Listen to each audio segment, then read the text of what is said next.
Assalamualaikum warahmatullahi wabarakatuh. Perkenalkan, saya Sonia Marta Salsabila, NIM 23180.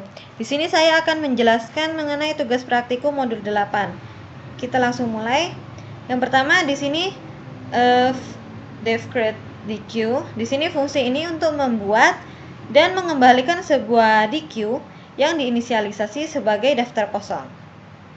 Kemudian div add front. Nah, di sini tuh fungsi untuk menambahkan elemen data ke bagian depan DQD dengan menggunakan metode insert. Kemudian di sini fungsi untuk menambahkan elemen data ke bagian belakang DQD dengan menggunakan metode append. Lalu mengembalikan DQ yang telah diperbarui. Kemudian di sini remover. Di sini tuh dia akan menghapus dan mengembalikan elemen terakhir dari DQD dengan menggunakan metode pop. Kemudian di sini dia akan menghapus dan mengembalikan elemen pertama dari DQD dengan menggunakan metode pop pada indeks ke-0. Kemudian di sini dev is empty.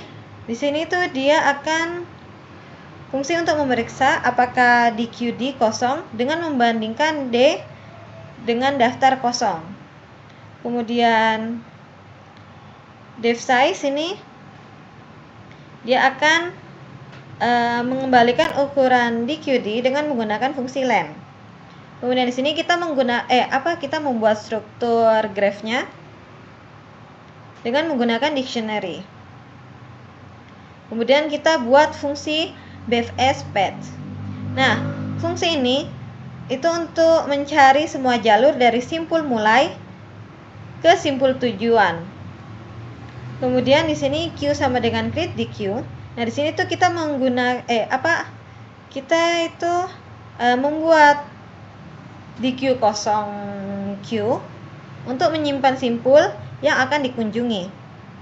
Kemudian ini kita akan menambahkan tuple mulai ini ke bagian belakang DQ, di mana yang mulai pertama ini tuh simpul awal, dan yang mulai dalam kurung ini tuh adalah jalur yang telah dilalui. Kemudian di sini kita membuat daftar kosong jalur semua untuk menyimpan semua jalur yang ditemukan dari mulai ke tujuan. Terus di sini kita melakukan loop selama Q tidak kosong. Nah, kemudian simpul jalur sama dengan remove front. Nah, di sini tuh kita menghapus dan mengembalikan elemen pertama dari Q yang terdiri dari simpul dan jalur dan dilalui oleh jalur. Kemudian for next ini untuk setiap simpul tetangga dari next itu dari simpul yang belum dilalui, maka dia akan lakukan. Nah, jika simpul tetangga next ini adalah tujuan, maka dia akan menambahkan jalur yang telah dilalui beserta next ini ke dalam jalur semua. Else, maka dia jika bukan tujuan kan, maka dia akan nambahkan tuple next jalur plus next ini ke bagian belakang Q. Kemudian di sini dia akan mengembalikan semua jalur yang ditemukan dari mulai hingga ke tujuan.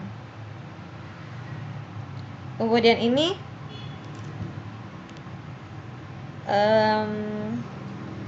dev cari jalur terpendek dan panjang. Nah, di sini tuh fungsi untuk mencari dan mencetak jalur terpendek dan terpanjang antara semua pasangan simpul dalam grafnya. Nah, di sini tuh kita membuat kamus kosong semua jalur untuk menyimpan semua jalur antara setiap pasangan simpul. Nah, kemudian di sini simpul sama dengan list graph case. Nah, di sini tuh kita membuat daftar simpul yang berisi semua kunci dalam graph. Nah, kemudian di sini kita melakukan loop melalui semua indeks I dalam daftar simpul. Kemudian kita akan lakukan loop lagi melalui semua indeks J dalam daftar simpul. Kemudian jika itu tidak sama dengan J, maka dia akan tetapkan mulai dan tujuan sebagai simpul yang berbeda. Kemudian di sini jalur sama dengan BFS path. Nah, di sini tuh kita akan cari semua jalur dari mulai hingga ke tujuan menggunakan fungsi BFS path. Terus ini jalur valid. Nah, di sini tuh dia akan Di sini tuh dia akan lakukan filter. Dia akan memfilter jalur yang valid. Filter jalur yang valid, kemudian dia akan tambahkan ke dalam semua jalur. Nah, kemudian di sini jika terdapat jalur yang valid, maka dia akan menambahkan ke dalam semua jalur.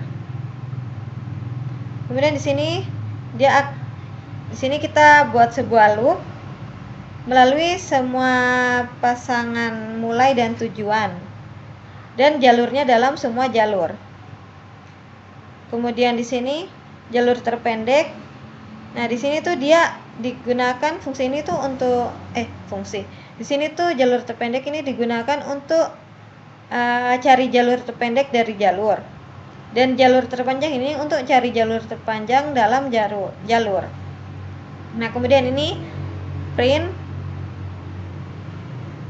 dari mulai ke tujuan. Nah, di sini tuh cetak pesan yang menunjukkan pasangan simpul mulai dan tujuan. Kemudian print jalur terpendek. Terus di sini tuh dia akan loop melalui semua jalur terpendek dan akan dicetak.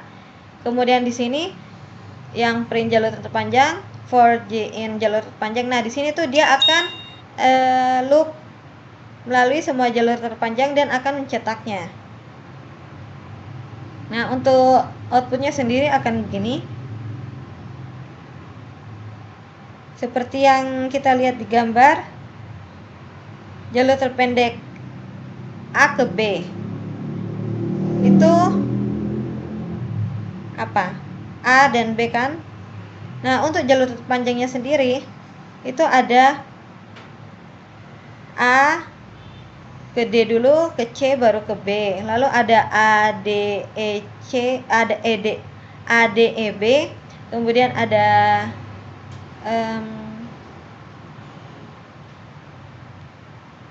A C E B juga. Sesuai kan? Nah, kenapa? Karena di sini tuh dia akan menyimpan semua misal kalau jalur terpendeknya hanya satu, dia akan menyimpan satu. Namun jika ada dua, maka dia juga akan menyimpan dua jalurnya, begitu. Oke. Sekian dari penjelasan saya. Mohon maaf bila ada salah kata. Wassalamualaikum warahmatullahi wabarakatuh.